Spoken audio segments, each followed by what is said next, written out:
Welcome back. Former President Donald Trump preparing to turn himself into jail tomorrow. This in connection to his Georgia election interference case. Officials already have processed some of Trump's co-defendants. KCAU-9's Hannah Brandt explains what comes next.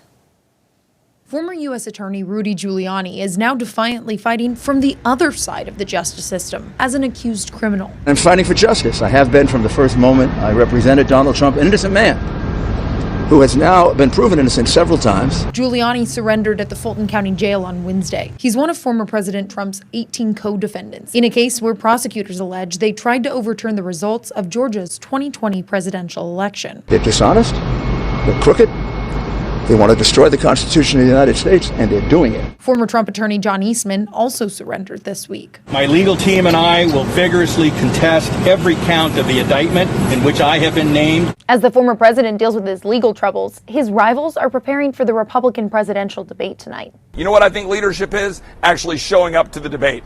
And Ron DeSantis is here, and he's going to be pointed at by everybody else on that stage while someone else is hiding in the basement. Congressman Chip Roy is criticizing Trump for deciding to skip the debate. But Congressman Matt Gaetz says the former president has nothing to prove. And he says Trump's plan to surrender at the Fulton County Jail on Thursday will smother debate coverage. Certainly, President Trump would rather not be indicted than be indicted. But if you're going to have to pay the piper, you might as well dance. And there's no master of political timing quite like President Trump. Trump says instead of the debate, he sat down for an interview with Tucker Carlson, which is scheduled to air online at the same time. In Washington, I'm Hannah Brandt.